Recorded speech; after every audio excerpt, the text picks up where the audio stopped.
We seem to have a critical mass. So, again, a welcome to all of you who are joining us today on this sort of gloomy, rainy day as I look out my window. But we're really excited to have a robust conversation. We've got two outstanding guests with us who will lead us through this in a few moments.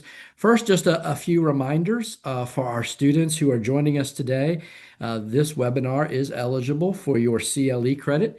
There will be information at the conclusion of this webinar about how to do that. And so we encourage you to pay close attention and be able to take advantage of that opportunity.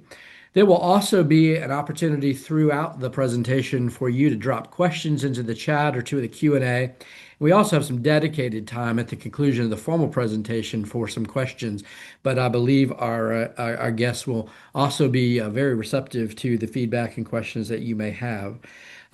This is, if it's your first of our webinars that you've been able to join, is a series that we have been doing for the last several semesters, where we get to come together and coalesce around some conversation around topics that are of interest to us as we support our collective mental well-being, but also sometimes coalescing around a particular topic. And we've been pleased to be able to bring a wide range of expertise from across the campus, as we have been able to rely upon folks who are really tremendous partners in helping to keep this campus safe and well.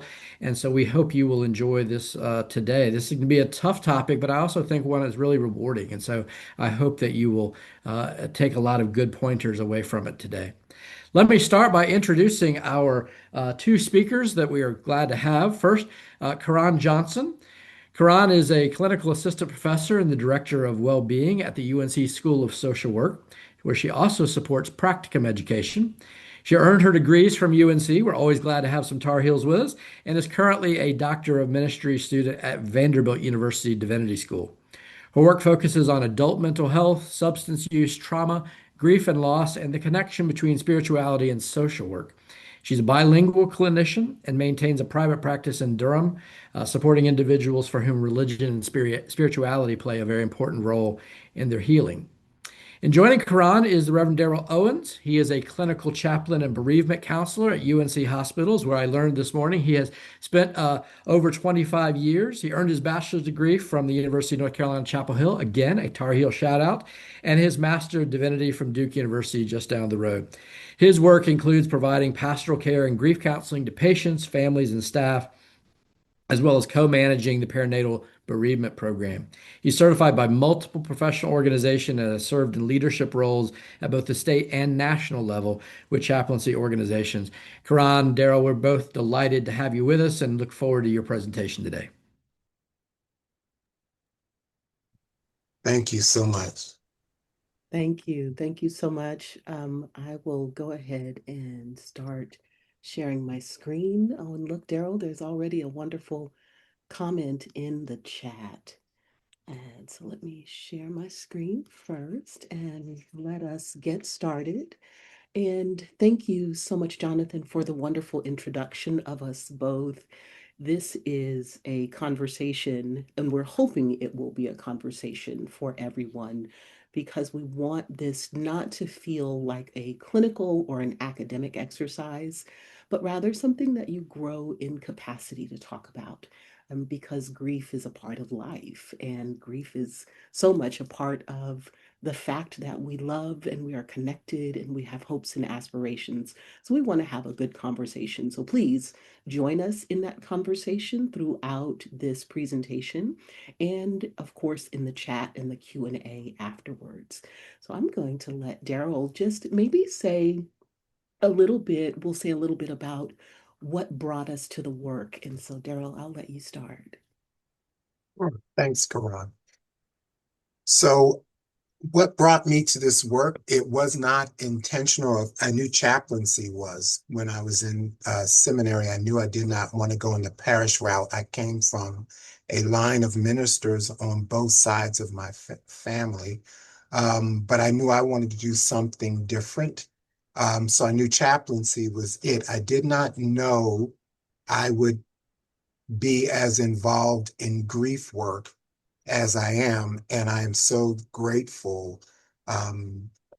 It's reward. I don't like what people have to go through, but it's rewarding to be able to journey with people as I am. So I did not go looking for being grief support.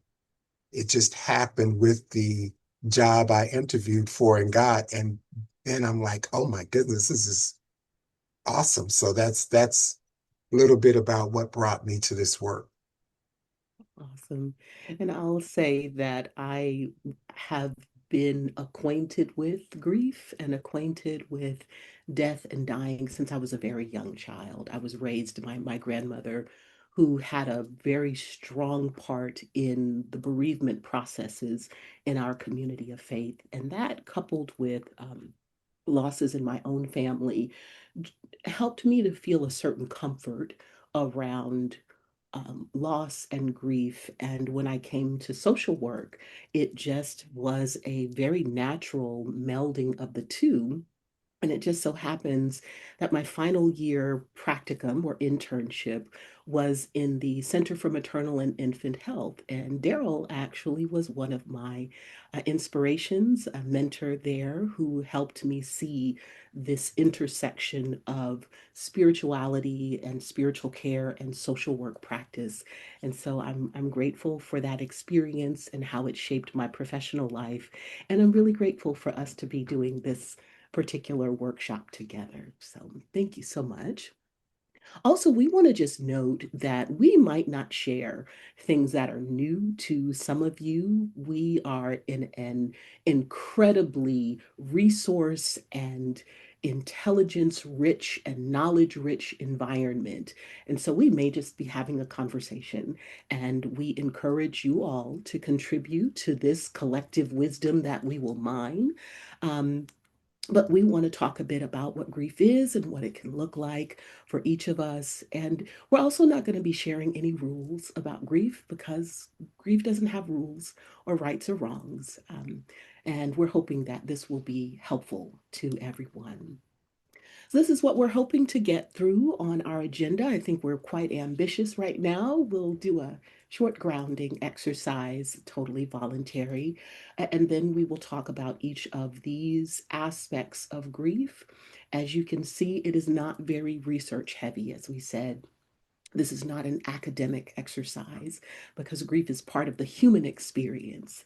And so we will talk through these things. And Daryl, I guess we would invite people to take care of themselves and just manage this information as best as you can. And I don't know if you want to add anything to that. Okay. So, I want to invite you all, as you feel comfortable where you are, what comfort feels like to you, just to take a moment and notice. Notice a recent shift or a loss in your life. Um, and recent could be in the past few weeks or months, or for you, it could be in the past few years. Just notice, as you think about that, reflect on that loss or shift. What feels different for you than it once did? Just notice what aspects of self, the ways that you see the world, the way that you see relationships or possibility. Notice what feels different. And then I want to invite you with compassion, as feels right for you, to just to take 3 slow breaths in through your mouth, or in through your nose and out through your mouth. And as you take those breaths, I want to invite yourself, you, to compassion for what you're feeling. And to just know that it makes sense, that you feel different and that you are different. And we're going to talk a little bit about why. So thank you for that. Okay, Daryl. All right, thank you, Karan. So looking societally at how we view death, I'm giving you a short overview of how we deal with death, particularly in this country. 100 years ago, we were people relied more upon their expression of spirituality that was usually expressed through religion. Everyone has a spirituality, everyone doesn't express it through religion, but it was more of a religious uh, context in which death and grief, we dealt with it. As we started going through becoming more sophisticated, medicine was more modernized. There was more of a secularization of society, separation of church and state or whatever, mosque, a synagogue, whatever. Um, and so as we began to get more modernized, as a country, we've moved towards more death denying. How can we do anything to prolong life and to avoid death at any cost? And even now, talking about death can be very taboo for lots of families, people, culture. Here at the hospital, I will see where when it's getting close to death, where patients don't want to talk about it or their families don't want to have that conversation. And I can say specifically from an African American cultural perspective, sometimes we felt like if we talked about it, we can hasten it. It's not true, but we felt like that was something that's passed down from generations to generations. So as we see, even with our commercials and everything, pain and suffering are not acceptable. And that's not just physical pain and suffering, emotional, mental, any kind of something. There is resources there to help with the pain and suffering. So it's made things a little bit different. And many of times when it comes to death, we're talking of grief in a lot of areas, but specifically when it comes to grief that's related to death, when people are dealing with the bereaved, they're trying to help them get over the grief, get over the loss. That does not happen. As in particular, I deal with a lot of parents who lose babies in labor and delivery. I also work with people who are dying GYN oncology in the cancer hospital. And for many of them, they say, like for the parents that I've dealt with, the grief moves with you. You don't get over it. It moves along with you. So we can go to the next slide. Thanks. And I also just want to add the note that there is this idea that there's an expiration date. Like there's a point where you should be done with grieving. Like, why Yes. are you so sad about this? That happened 6 months ago or a year ago. Yes. And I think that goes along with what you're saying about secularization and avoiding death or denying sort of its power. I had a dad call me one time. This is many, many years ago. He's like, Daryl, I need your help. I'm like, okay, what can I do? My wife is still crying about our loss. They think they had a stillborn. And I'm like, well, next week is a first anniversary, the first year anniversary. I know, but shouldn't she be over it by now? No, it doesn't work that way. And same thing for many people that you will deal with of many different ages. No, there is no expiration. You're right. There is no expiration of that. So traditionally, like we're talking about how we deal societally with death and dying and grief and sadness or anything that looks like suffering, these have been traditional coping methods we've used, suppress or downplay the grief. Um, I remember I had a friend, I was at a immediate family member's memorial service. So some friends had come to support us. And they were so used to me being support for them, they weren't sure how to support me. And it was so funny. Um, this is after the service was over and we were going to the restaurant for the repast. And the husband said, what's wrong with you? And I was looking like, okay, I must be in a brain fog. I'm the immediate family member. They're friends and they're asking me but they didn't know I laughed about it some time later because I realized they didn't know what to do with me. They don't know what to do with grief. And the bereaved say that they can tell at times people will scatter. They don't know how to be with those who are hurting. Many people will feel helpless because we like to avoid difficult emotions. If a person is, even those who are dealing with, like clinical depression, if they're in a particular cycle of the depression with the sadness, after a while, if people can't make them smile or laugh, they sort of shrink back from that. Using cliches has been empowered by people hoping that they can find the right thing to say to take away a person's pain. It's impossible. A lot of times when I'm dealing with the bereaved before they're leaving the hospital, I will say to them, or even if they come to grief groups that I've been able to facilitate over the years, I will say, yes, people will use cliches and it can feel very dismissive of your pain, of your experience. Their desire is to try to make things better, to try to make you feel better. So they'll use it. But now, if the bereaved is using the cliche and it's meaningful for them, then that's there. That's fine. That's for them.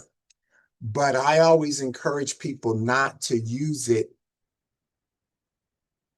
not to give it to another person, because that needs to be some place where they land for themselves. And then the withdrawing or isolating, people will do that because they get tired of other people's responses that may not feel as helpful. Mm, thank That's you. And Daryl, one thing I think is maybe something for us to reflect on about using cliches, and that is how sometimes we're uncomfortable. And yes. so if I can make you feel better, then I'm not going to feel bad. And that's a part of that running away from emotion. And we'll talk about that a little bit more later. Because it's like they feel grief is contagious.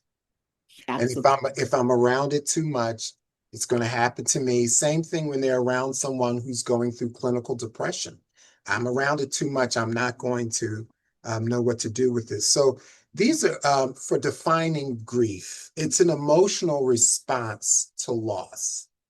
And as you see, that loss can be many different things, even as an undergrad. If you've always lived at home, you've not you could have traveled, but you may not have traveled much. And you're coming here as a freshman. Many a times, first semester freshmen may experience grief because you're away from your home, you're away from your friends. Now, things are very different now than when I was a freshman. We had to either get our phones turned on in our dorm rooms because I lived on North Campus, or we had to go to the student union and use the payphones there. Yes, I'm talking ancient history. Use the payphone there. You couldn't FaceTime family and friends, which makes it a little easier now to be removed physically. But when you're moving across the country for a new job, you miss where you were and with the people you were with. So grief can be not just death, but a breakup of a relationship, loss of a best friend. Um, it can be experienced in times of collective change. Many people are grieving things happening in the political world, um, things that are happening internationally. It's a collective experience. And as you see, it's shaped by the person's culture, spirituality, and personal history. Two people may experience the same type of grief, like, for instance, the loss of a grandparent. But if one has had a history with traumatic grief that's happened prior to this loss, their responses are going to be very different because they're bringing this into this new grief experience. And grief is a shared human experience. When we have a good example, when we have, I was just looking at the CNN before getting on the call, and I saw that they were setting up for Jesse Jackson's memorial services today and funeral services. So people who may never have met him can still grieve him because he is a public figure. We can go to the next one. Thank you.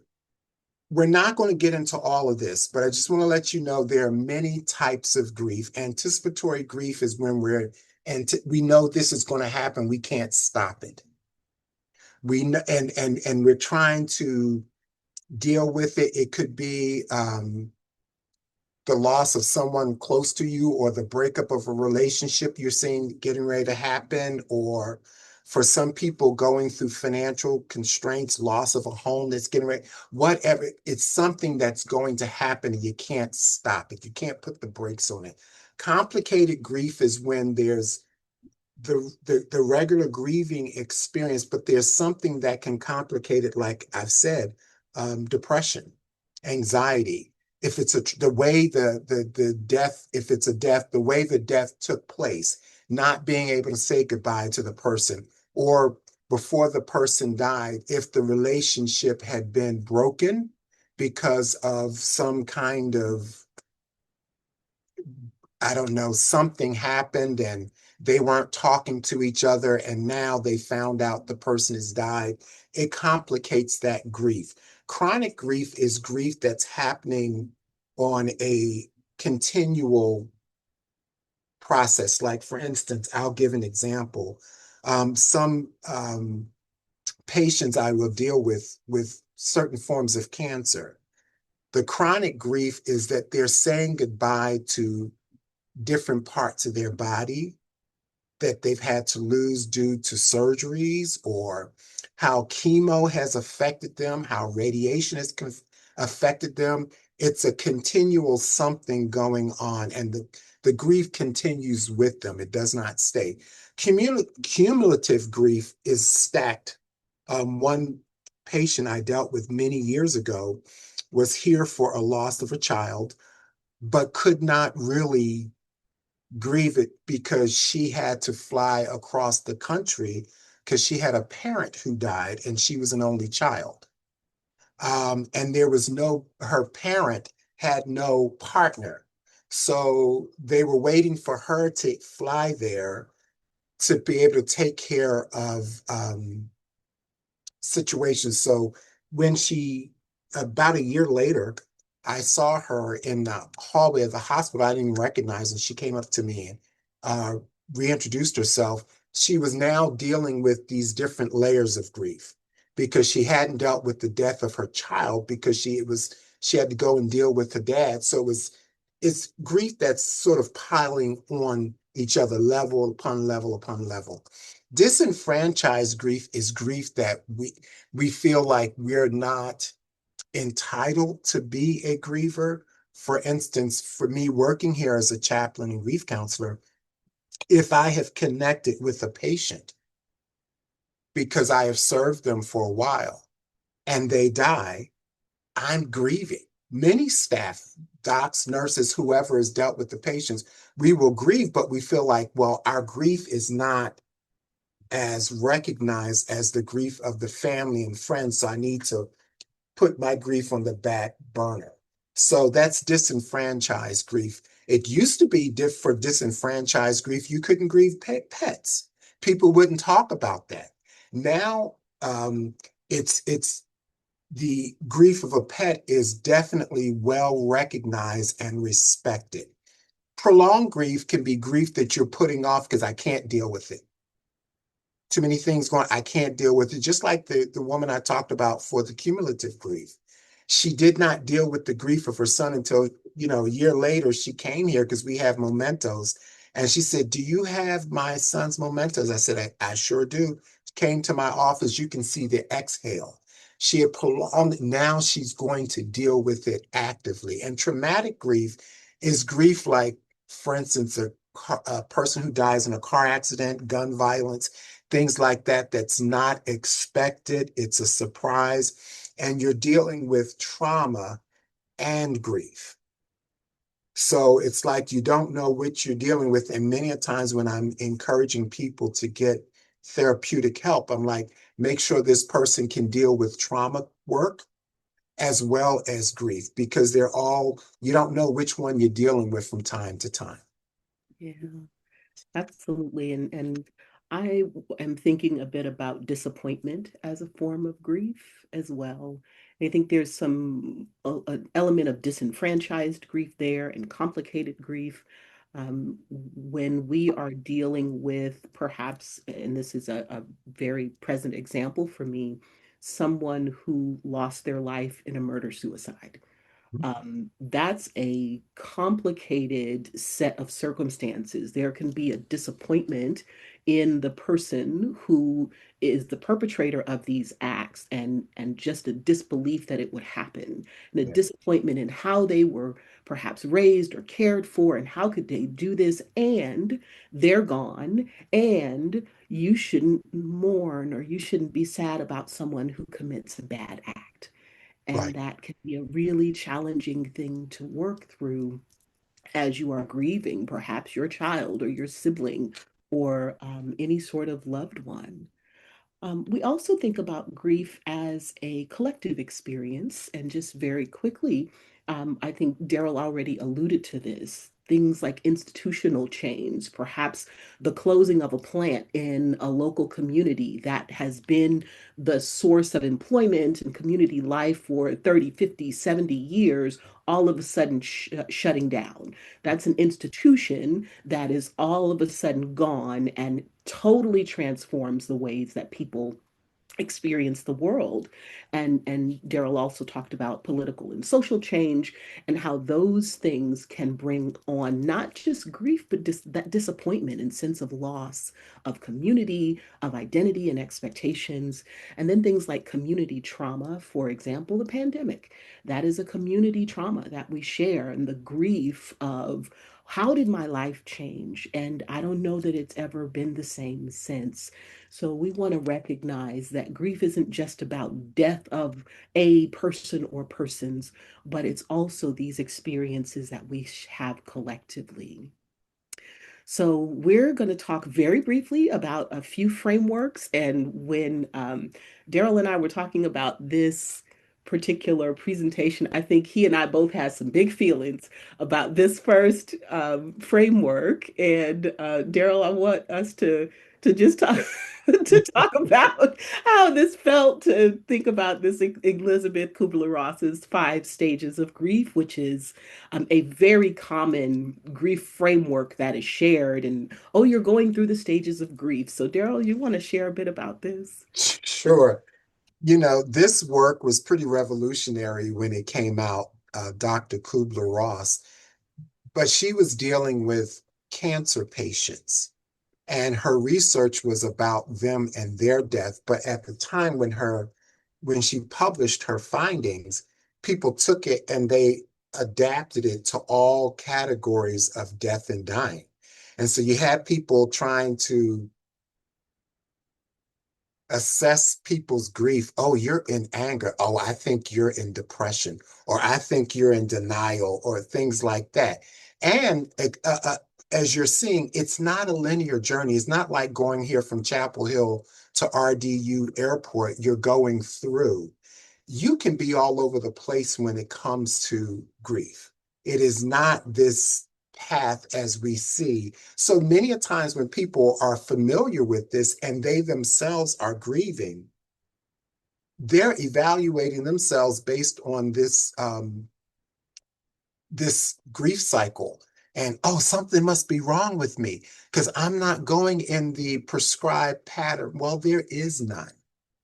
And again, as we said a few slides ago, so many other things are involved in the grief process and how people do the work, the emotional and the mental and the spiritual work of grief. It's based on a lot of different contributing factors. Absolutely. And I also think it's important to acknowledge that these are common emotional experiences, and emotions aren't things that we can control. We can control how we respond to them. We can navigate that. We can learn how to manage how we respond to our emotions, but we can't control the order in which they arrive. And it's, I think, important for us to normalize that emotions are sort of like waves, they come and go, and we learn which ones to surf. And I'm hoping that as you hear about this, it maybe allows you a bit more freedom to see what grieving feels like, because it's a common emotional experience, but it is not a uniform one. I like Glenn Davison's work because he talks about phases. So it's not stages. And with these phases, you can be in all of them in a 24-hour period. Shock and numbness is where you're first hearing it. I remember one woman, she attended one of the grief support groups we had done several years ago. And she said, with the shock and numbness, I know I was at my husband's funeral because I saw the pictures, but I cannot tell you anything about it. I don't remember it. And that's something that can be, that's a common experience, especially for all of you. Think about when you first heard of a tragedy or a death of someone that you knew or didn't know that you may have known from afar. But think about how your body responded when you first felt the news. I remember I had a brother die about 20 years ago. And, it was all we knew was each other. And when he was in another country, and when the embassy called me to give me the information, I remember my heart was beating so strong. I'd never experienced that before. It was beating so strong. And I remember thinking, I've got to calm down because I have to let my wife and kids know. And I had to inform my mom. And she had begun early um, early Alzheimer's, we know now. So I had to inform her that shock and numbness, you can freeze, you can't think. It's just really different, and you can come in and out of that shock and numbness. The searching and yearning is when. Daryl, Mhm, I just want to say something really quickly about this, sure. because I think it's also important to consider when we experience people as they're experiencing grief. Oh, they're not even crying. They're so strong. And sometimes shock and numbness are a mask for strength. That's what it's being mistaken for. And I think it's important for us to acknowledge, and also that strength isn't the absence of emotions.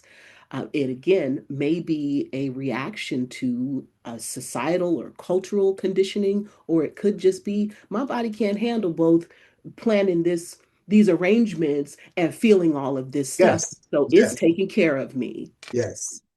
Because as a matter of fact, many of times when I'm dealing with people talking, I'm trying to be strong. I'm like, define strength for me.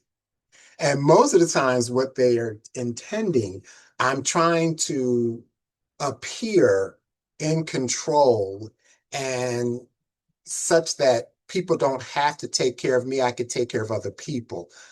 My definition of being strong during these times are being true to your emotions and whatever that may be. The searching and yearning is when, this is after some time and it's like I'm trying to find out why. This doesn't make sense. How, is this real? And there's a back and forth. Is it real? Is it not real? The disorganization can take place like, I mean, I don't want to give like this is a accurate timeline, but it takes place when people stop asking them about the loss. Maybe 6 to 7 months, people don't want to ask them about the loss because they're afraid they may remind them of the loss as if the person has forgotten. And so for the disorganization, it may be somebody saying, where are my glasses? Where are my glasses? And then they tell you, you're wearing them. Oh my goodness, I'm losing it. No, they're not losing it, but it's like where the coping strategies and the tools they have to use are going to be different at this time.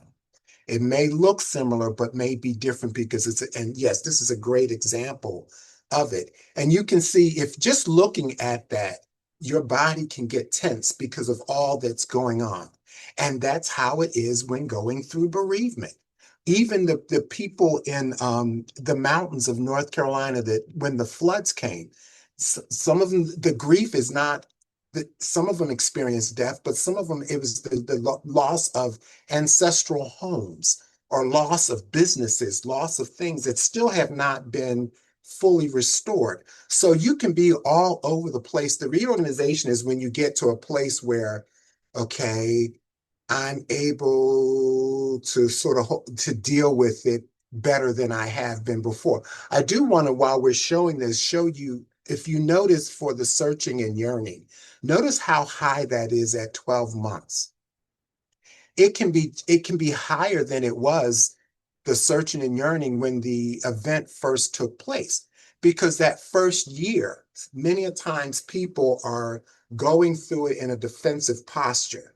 I'm just going to try to get through. I got to get through my first birthday, their first birthday, our first whatever, the holidays, da da da da da.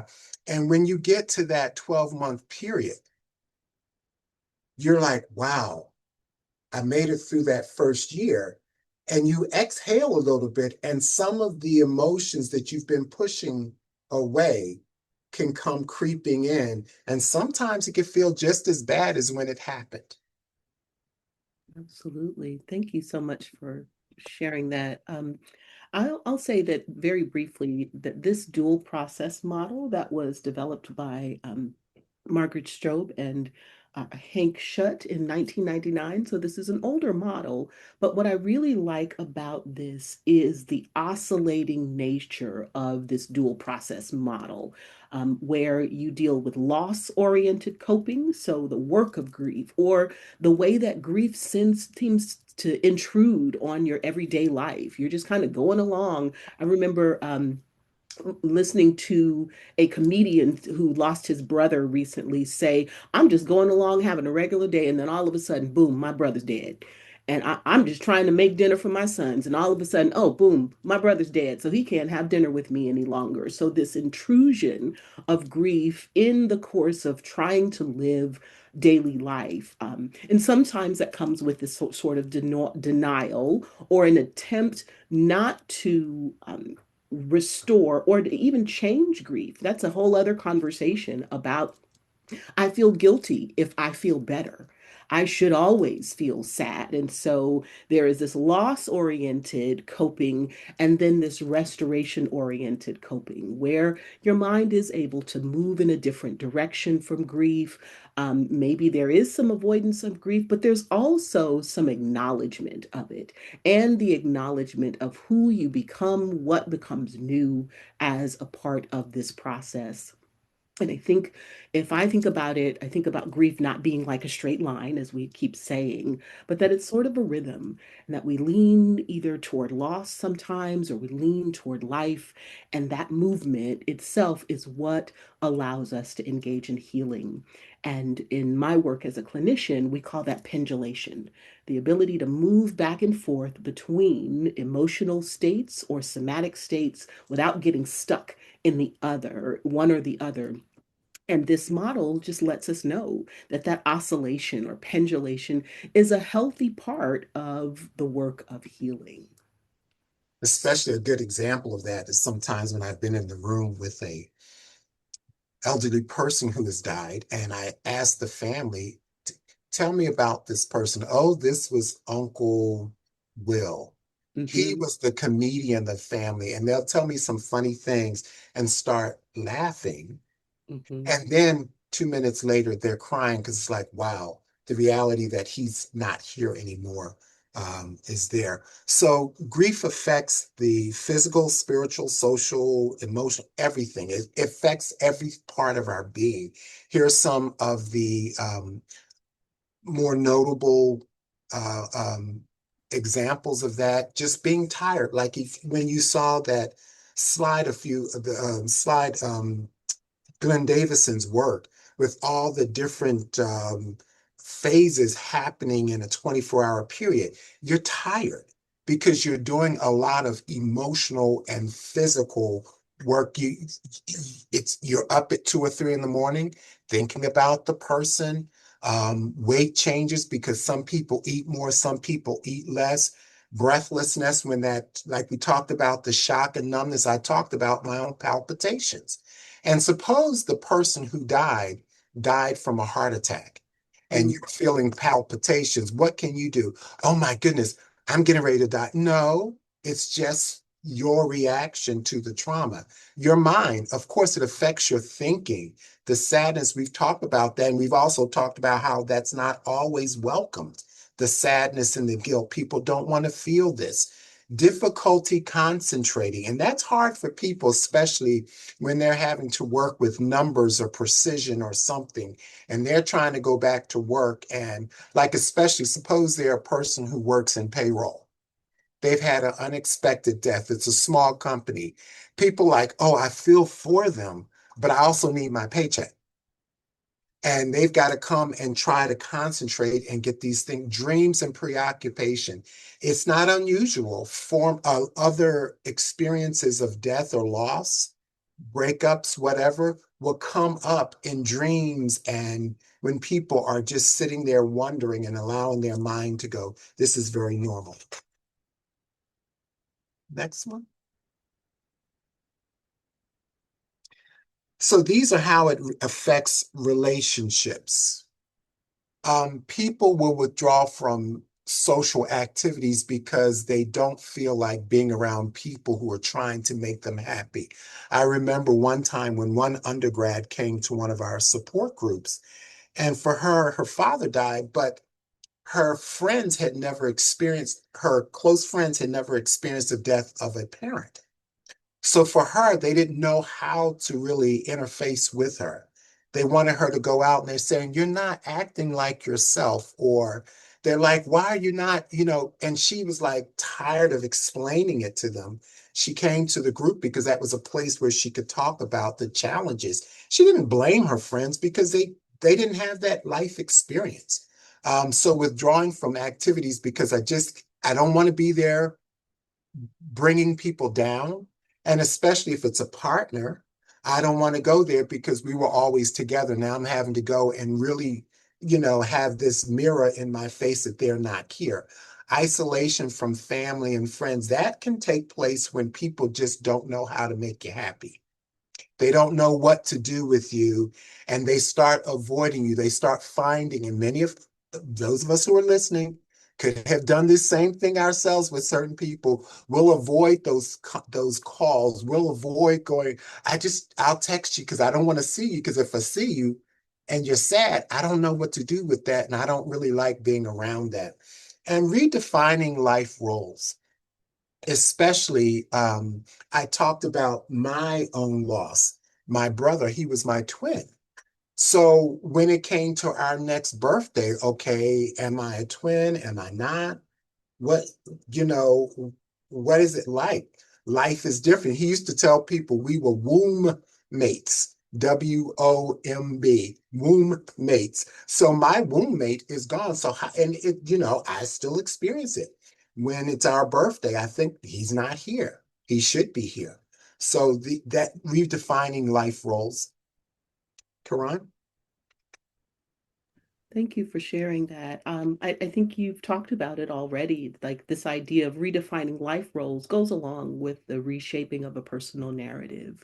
We have a story that is either told to us or told about us, or one that we've created about life and about our lives specifically, and how things are supposed to be, that the young don't die, the old die, or sickness or pain or disease aren't a part of our family history, so it should never happen to us. And so sometimes grief is a part of that disruption of the story of our world, the story of how life is supposed to be, and how challenging it can be to really reconstruct that type of meaning. I think about, I've had a number of clients who have had children die due to gun violence. And these children are in their 20s, and the parents are like, I was supposed to die first. I assumed that my child would be the one left without me. Or if something happened with that relationship and they had been trying to get that child away from a damaging or harmful relationship, and that relationship is what led to the death. I should have done this. I didn't do enough as a parent. And so the story I now tell myself is I didn't do enough as a parent to take care of my child. And as a result, this is who I am now. Not only a grieving person who's lost their child, but perhaps it's punishment because I've not been a good enough parent. And so that means we have to really think back and work with ourselves or some sort of professional or people who care about us to really reframe and retell our stories. As we see here with the spiritual self, we're going to question beliefs. You know, if people were born and raised in a particular type of religion, and as an adult they've chosen to connect with another spirituality community or spiritual community, then they go back to, okay, what works, what's working for me here, searching for meaning. I often hear, well, I can't question God. I'm like, yes, you can. I have children, they're all grown. They did not always like things that I suggested and said when they were teenagers. It didn't stop me from loving them or being their parent. So questioning the divine is okay. As I tell people, it means there is a connection and it's okay. Longing for spiritual connection and community. There's a study that was done, and it suggests that people who had some kind of religion that they identified with, those who did tend to do a little bit better.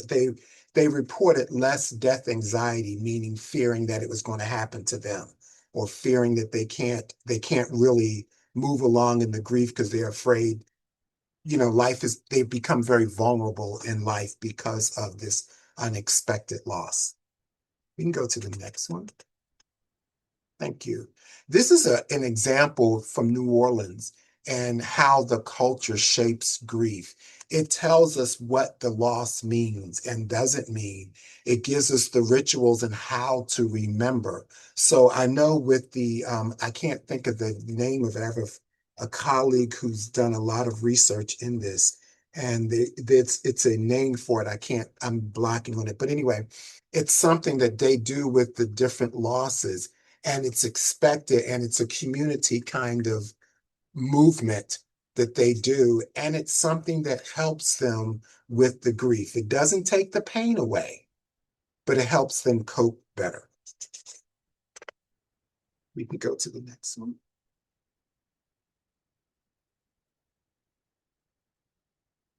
So I wanted to just share this very briefly. I think it's important not only to acknowledge the non-linear, the non rigid or the fluid nature of grief, and to also acknowledge that grief at a certain point can be an integration into daily life. And when you find that you or someone you love or you care about has difficulty with that integration, then it's important to recognize the sort of threshold for when someone might need additional support. Because the good thing is there's been a change to the way that we diagnose things like grief. And this prolonged grief disorder acknowledges that grief is not something that we can put a time limit on. And we can also acknowledge that when we get beyond the place where we are able to engage in physical, occupational, relational, social,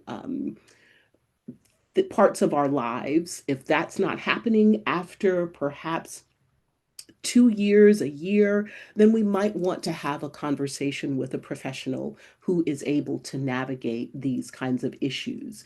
Again, not to say that after 6 weeks, this is when it should be happening. More like we need to distinguish between grief and depression, and to distinguish between the diminishing of functioning due to prolonged grief and some other concern that is impacting our way of navigating the world.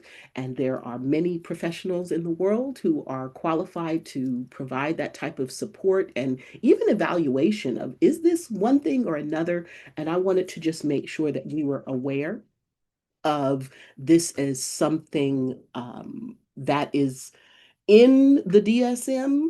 And thank you, Andrew Esther, for saying this thing. And I think the answer to that is the answer to all of the diagnoses that are in that book. And it is about research and about observation. And we also want to be very careful about the cultural or the social norms that either validate this diagnosis or challenge this diagnosis. So I think that's an important thing to consider, is that this is what the medical model says is the proper period of time that you should be feeling this kind of debilitating grief. And anything beyond that, this is where you should be concerned. And I would add, and this is something I say to my clients, is if what you're experiencing is keeping you from living the life that you want to live, then that's when we work with it. It doesn't have to be 2 years, it could be 3 months. Um, but what we want to make sure is that we are walking together on this journey in the way that feels right for you. So, Daryl, we have 6 minutes. Can you believe it's 6 minutes? But we can do this. We can do this. Okay. Okay.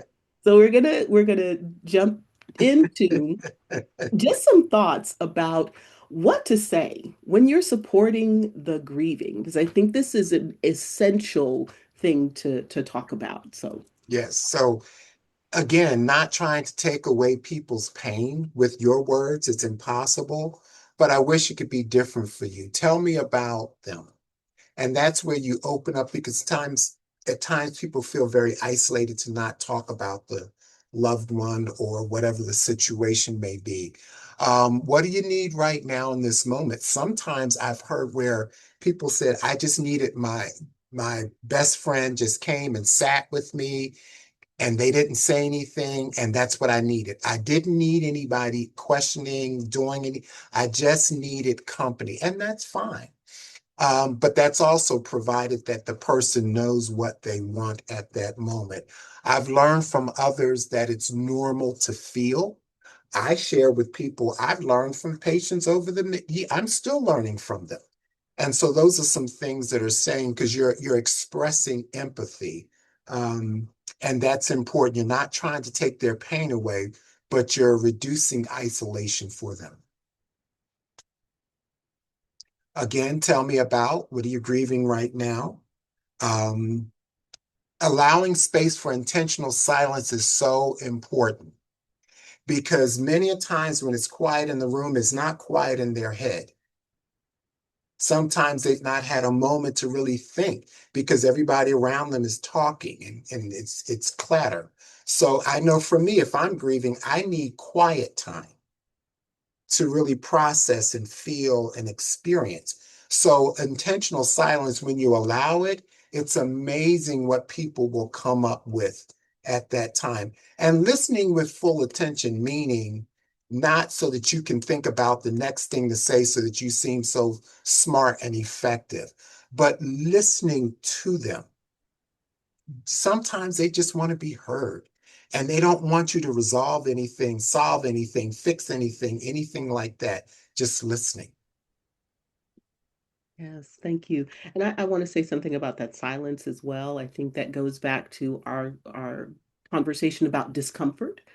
And we have a tendency as humans to fill silence. We want to fill that silence, and it can be uncomfortable when there's nothing there. However, I want to invite you to consider that there's actually something in the silence. There's something that can't be found unless we allow the silence to exist and allow that thing to emerge. And as Daryl was saying, sometimes people's minds aren't quiet, even if they are. So giving them that space to naturally declare themselves, declare what's happening is so important as a part of the grief process. The other thing is just to honor grief as a natural and reasonable evolution of relationships and encouraging the expressions of emotions and within reason feels a little um, qualifying. And part of what we want to always do is to make sure that people are safe and well.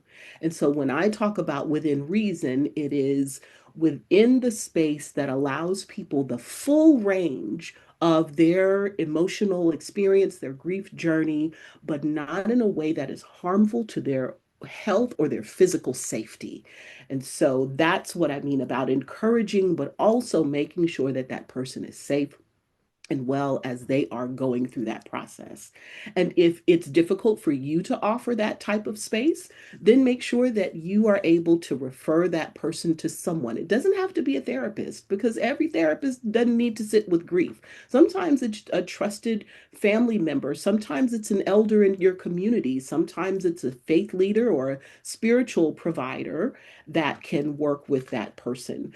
But we want to make sure that people have community as much as possible. And we want to respect the cultural differences that can be really relevant to the ways that people grieve. So for me, my own cultural tradition is that there is wailing and there are external expressions of grief. And for some, that's a little too much. And so we want to be careful. And I think this was said a little earlier. And I'm going to jump in here, Daryl, and just say Please, to be please do. sensitive Mhm. and to be careful with what we know we can handle, because we may have our own cultural beliefs about how someone should grieve and all of that noise. That's too much. You don't need to do all of that. And maybe they do. And maybe that's what they've been taught. And sometimes that's what the body needs to complete that activation process. And I love that you put this here to use the name of the deceased. Call a person what they are, who they are, name their place in your life, name what they've done, the impact that they've had, so that they live on. And that allows for an integration of grief. And so we'll really quickly, so you can see these here. Also, just please don't try to get in the way. Well, I had such and such same experience. Daryl, I know you know well of what happens when someone wants to tell the story of this is what happened when my Annie died, and that gets in the way of another person's process. Let them have that space and know how much you can handle when it comes to grieving. um, I want to just show this slide because what we are talking about is knowing what grief is in order to honor it and also to integrate it into your life. We're not saying that you're going to move on from any type of grief, but that it becomes integrated into your life. We all have an experience of disappointment. Even the disappointments that feel kind of minimized. We didn't get a job. Well, we remember that. I wanted that job really badly, and I have disappointment about it. And someone is like, oh, it's not that big a deal. It was a big deal to me. And then maybe a year from then, oh, I remember when I didn't get that job, but it doesn't have the same kind of impact. That's integration. And that's what we hope for when we are working with grief. And then this is another thing I want us to consider is the idea of you can hold sorrow and hope together. Yes. And part of the work that Daryl and I do is to hold hope for people until they're ready to hold it for themselves. And to acknowledge that this is a complex thing. It's not one or the other. And to help people to stay in their bodies, to stay grounded and able to be present for what is true through whichever means are most possible. Um, let's do maybe one more, Daryl, if you want to share this one. Yeah, this is just what you can do for yourself. If you're going to be with people who are grieving, you're going to grieve as well, and it's okay. But again, remembering, don't dictate to the person how they're supposed to grieve. That's their grief journey. Yeah. You remain where you are, they remain where they are. If you're going to be with people who are grieving, practice self-care and know your limits and boundaries. If you're a person who can't listen to people, Mhm. then you may not be the best person to be there journeying with them through this grief. If you keep hearing from people close to you, you don't listen, well, you need to pay attention to that because that's going to hurt in this particular situation. So you can see things that you can do for yourself. Yes, yes. And I want us to really acknowledge this third one, taking care of yourself. Laughter in the midst of grief is essential. Everything isn't sad. Sometimes the person or the thing that you've lost was really funny. They were a really funny human being, and you do a lot of laugh. I did more laughing with my mother and my aunt at my uncle's funeral than we had in I don't know how long. It was beautiful because he was funny. He was funny. We were funny together, and it was important for us to honor that relationship and to honor ourselves by engaging with that laughter. I think we've got one more It, slide, but we're gonna feel we, like, is it okay to leave it? yeah, let's open it up for Q&A. Yeah, yeah. We're gonna just skip the last couple of slides because I think we've covered those pretty Uh-huh. much. And then just stop our share so that we can open it up if there are some folks that have questions. And thank you all so much for listening. Yes. Or even if you just have statements you want to make, that's fine. Absolutely. Yeah, Daryl, Karan, thank you both so much. I think that was a really helpful, not only overview and context for us to understand grief a little better, perhaps acknowledge our own feelings about it, but thank you for also the practical things that we can do both to care for ourselves and care for others. And one of the things that I might ask, just as others might be putting things in the chat, is as you do this important work in your careers, how do you also attend to your own needs as you not only carry the experiences of your own grief, but then there's sort of that aggregate quality of you carry and shoulder the burdens of the people you work with. What are some of the things that perhaps work for you in terms of that self-care to be able to be there for others? There. You put Go me out first. ahead. Well, I am very good about learning to practice what I preach when it comes to good self-care. I've learned over the years boundaries so that I don't overfunction because if I'm overfunctioning with helping this person, whose needs am I meeting, mine or theirs?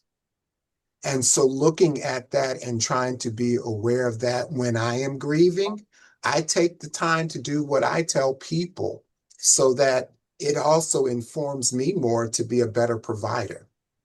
Um, so those are some of the things that I do. Karan? Absolutely. That's the same thing for me. I tell my students that my boundaries are the ability to say yes and no at my will.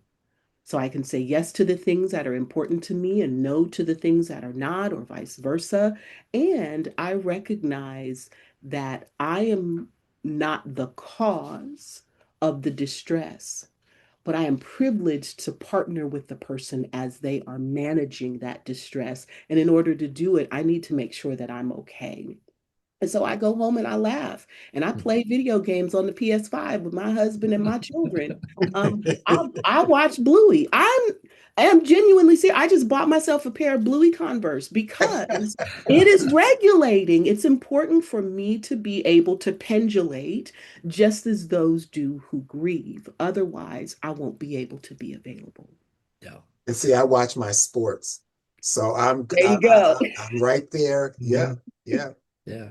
Well, and it seems like that's such an important thing for us to do, regardless of how we care for others in our community, interact with folks, is that idea of self-care. We really have to take care of ourselves so that we can also show up and be present for other folks who need us and whatever kind of relationship we might have with folks. And I know that's an important part of our, as we think about developing the whole self, of right, being able to really think about how we do that.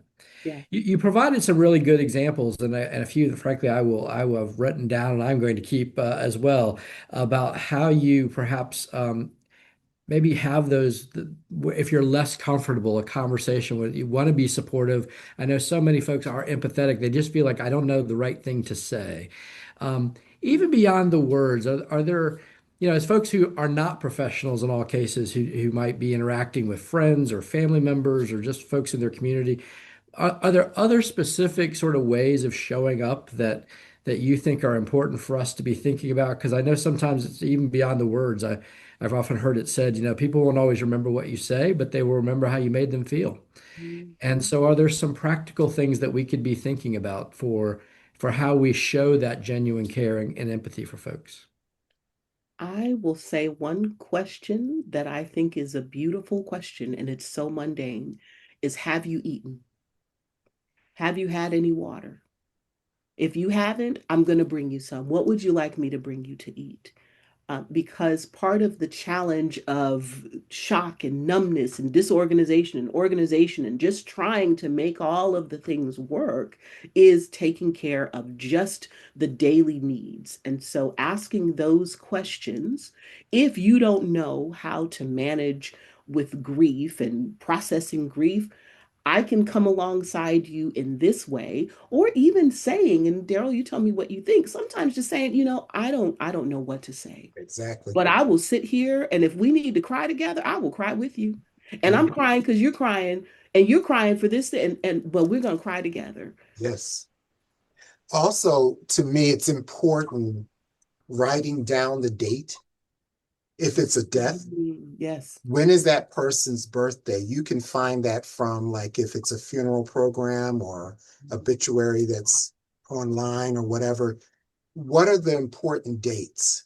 Yeah. The first holidays, Mhm. remembering that, remembering the death date, but the person's birthday, the bereaved person's birthday, without that, remembering that if it's a parent that's lost a child, remembering them on Mother's Day, Father's Day. Important times when people are gathering, like especially around the Thanksgiving, Christmas holidays, the commercials show families together and everybody's happy. But what if this is your first holiday without that loved one? It's not a happy time for you. Mhm. So remembering people reaching out. I remember one person I had dealt with whose only child died. I can't remember. It was a traumatic death. But anyway, Mhm. some years later, I put it on my calendar, and it was like 4 or 5 years later. I just reached out and said, remembering you on this day. She called me. Mhm. She said, do you realize you're the only one who remembered? My own siblings haven't said anything. Mm. Yeah. Yeah. Things like that are important for people, Yeah. remembering. Yes. And I would add remembering that 4 weeks, 5 weeks after a funeral or memorial service is often the loneliest time for people Mhm. because that's when the meal train stops, or Right. that's when the visits stop, or the cards stop. That's when the money from the GoFundMe or whatever it is no longer there. And so that absence, it's important to fill the absence 6 weeks later, 2 months later, 3 months later, even if it's just as Daryl mentioned, with a text message or a phone call. And I think another good thing to do is to have some sort of memento. It can be really helpful whether you're providing it for that person or you're encouraging them to have it, something that they can maybe wear on their body or they can keep in their wallet or their purse that just brings that person back to mind. Mhm. Mhm. Some really good suggestions there. Avery's put a unique question in the chat, and I will confess, I am not the Bluey expert that apparently Karan is, but I'm at a different stage in life. It was Dora and Dora, we the have. different the Muppets and other folks when my kids were younger. But she made a good observation that a lot of these shows that are out there that are popular, frankly, not only with kids but also some of us as older adults. Um, they really have a teaching mechanism behind them, right? Beyond just, the entertainment. And so sort of your observations about how they and perhaps other things that are out there as we think about, developmentally, how do we teach young people, even at the earliest stages, about how to process emotion, how to emote safely and respond, in a way that recognizes there's not a right or wrong way to feel. You feel how you feel. Um, Yeah. but maybe any observations about either how this or particular program or other modalities have really kind of educated or miseducated us about how we share emotions. Yeah, I will say I'm grateful actually to one of my students who introduced me to Bluey, and that has been a pleasure. And it's been the kind of viewing experience that is really good for the nervous system. Like there is a bit of activation, but there's something, a completion at Mhm. the end. There's a resolution. And I do think they do help to teach student or children emotions in a healthy way. They've even dealt with things like, I think, like miscarriage or the passing of a parent in a beautiful and sensitive way, not shying away from those things, but just acknowledging that they are a part of human existence and using the language that children can actually process and Mhm. understand. There are a number of I'll say even in my practice. I see adults, but I keep a bunch of children's books in my waiting room. And one of them is a book called A Terrible Thing Happened. And it's about a trauma that a child experienced, but it's told through the perspective of animals. And it helps people to understand and put words to things, even as adults. And I think sometimes adapting language, not to be intellectual and academic, but to be relational, is what we need for people, period, but definitely for children to understand how we live because death is a part of life. Mhm. I, my introduction to Bluey was not as formal as yours, Karan. My granddaughter loved Bluey, so when she would spend the weekend, I would watch it. But I think it's important, and also when we're talking about, because I don't know who the age range of those who are watching this, but if you're younger and you're dealing with a younger sibling or a niece or a nephew or a child or whatever, the thing is to not mask your grief and your feelings and tell them that they can come to you with, you can come talk to me about it, but if you don't show any emotion, they're going to receive the message that it's not okay. So we have to be able to model our healthy emotional state, in order for them, and using proper language. Like for instance, if it's the law, you don't want to. If it's the loss of a child, you don't want to say to the sibling, "We lost your."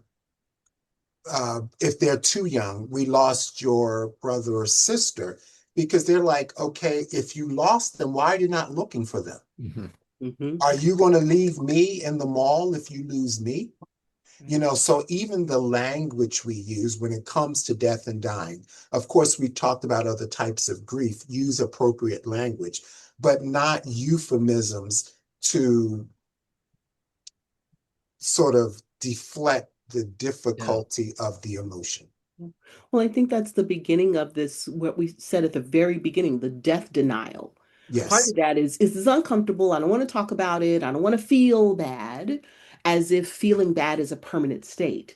But if we help children understand that there is a cycle and that cycle can complete, then they are better equipped. I often describe it kind of like any other biological process. Like if you try to hold in a sneeze, sometimes that your head starts to hurt, your ears get clogged, or if you try to hold in after you've been drinking a lot of soda, if you try to hold in a burp, your chest is going to hurt.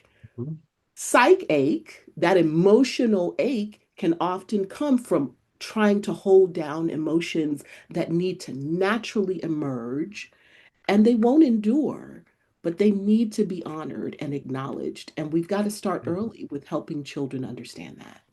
Because there is that fear that I will never stop crying. That's something Right. I hear quite often. Yes. I'm like, no one cries forever. Forever. You Yes. will have moments and it's okay. Let them come. It helps us release.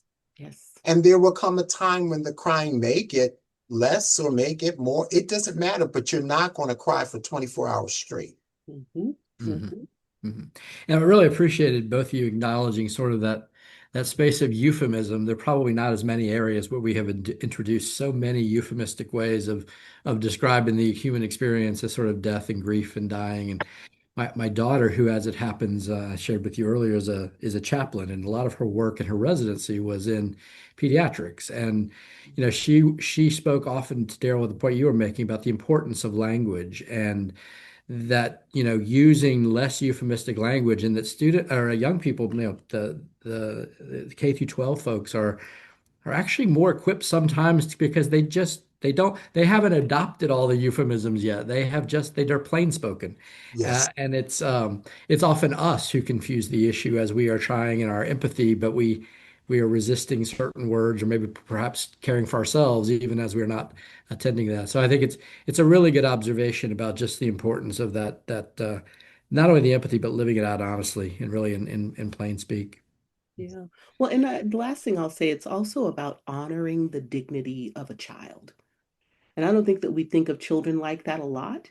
I think we think dignity is reserved for older people, for elders, but children have dignity as well. They're bright, they're smart, they pick up on things, and honoring their dignity is allowing them to understand things at their level so that as they get older, they're able to integrate them into their lives a bit better and won't have the same kind of discomfort that I think some of us older folks do.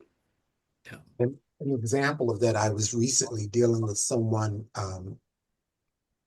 who had a loss, and I asked them about their history with grief. And they said they lost a parent when they were in elementary school and they were not allowed to talk about it. They were not allowed to grieve.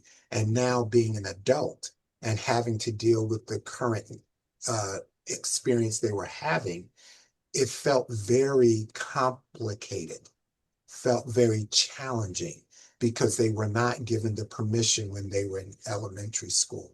So Mhm. these things will affect people, if not now, definitely later. Absolutely. Well, I can't thank you both enough for not only giving us time today. I know I speak on behalf of all the folks who joined. We're going to leave with not only some good knowledge, but some hopefully some really good pointers and suggestions of how we can be great supports to those in our family and our friends and our immediate community. So just a huge thank you for that. We really appreciate all of our guests who joined us today to hear this and be able to share that back with the members of your communities. Sarah's going to help you out with, for those who need it, the CLE credit information. So she'll be putting that up, and you'll want to grab that information and be able to include that in the appropriate spaces. So Sarah, I'll yield that to you.